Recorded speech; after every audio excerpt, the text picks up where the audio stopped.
Hey guys, so my phone, I kind of sort of left it in a 20-acre field, so I don't actually have it, so I'm using my legitimate camera. I'm fancy. And this isn't going to be like one of my normal videos, and I'm pretty sure I don't really have any subscribers. I'm pretty sure. I think I have like 17 or something. But, if you do watch this, it's not about like... it's just to tell you that you're an amazing person. And, okay, if you hear squeaking, it's because my chair is just really stupid. Anyway, you are absolutely amazing, and you may not want to think that. And you may want to cut yourself, or do drugs, or alcohol, or commit suicide. I almost did a few days ago. But I'm just going to tell you something, and you don't have to listen, but I'd really appreciate if you did. And I want you to think about it. There's at least one thing in your life that's worth living for. One thing. Whether it's your future, or whether it's a person, or no matter what. Like, I have a 6-year-old half-sister.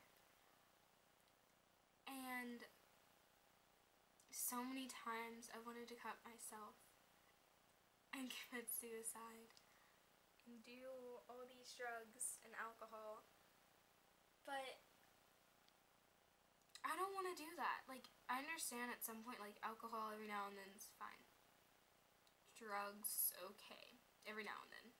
It's, don't become an alcoholic or a pothead, or don't always cut yourself, because that's not the way out. Don't commit suicide because you have so much left to live for. And you're not the only one that's going to take the consequences. Because the thing is if you commit suicide, your friends, you may think that you're so alone. But your friends are going to be there for you. You may not feel like you have the most of them. Like, you may not feel like you have a lot of friends, but you at least have one friend that will at least miss you. And maybe what you're going to do is going to drive them to drinking or just hurting themselves. And that's not something I think that you'd want for them to happen. Or your family, even though you may not have the best family, I understand what that's like. My family is not at all the suburban family, let's get together, yeah. We don't talk. My sister moved out when she was about 14. My dad used to beat us. He's an alcoholic. He's on his 3rd wife now. He lives 12 hours away. My mom used to try to beat me, and I'd lock myself in closets for a few hours, just waiting for her to chill out. And I used to always be the one to apologize. My sister admitted that she hated me for years. My stepmom used to tell me I was fat and I was ugly, I was worthless, I was this and that. And she used to, like, anyway, so obviously my life's not perfect. Is it the worst? No. So, the thing is that you may feel like you're alone, and that may be, like, why you do some things to harm yourself, but you are not alone. Everyone has problems, and everyone has different things to cope with.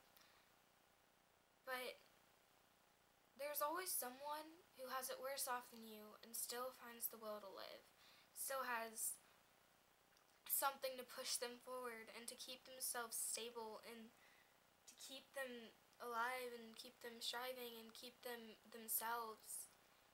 Anyway, so I guess what I'm basically just saying is that you aren't alone, you are beautiful or handsome or anything really. Just, I want to tell you to be yourself and that you're not alone, because honestly, if you really feel like you have no one, and I'm sure not a lot of people are going to watch this, if any, you can message me if you feel alone. I will try to help you.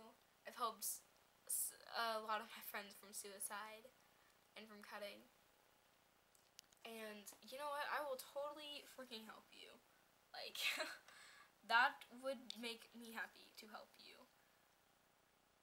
But I just want to tell you that you aren't alone, and there will always be someone there for you.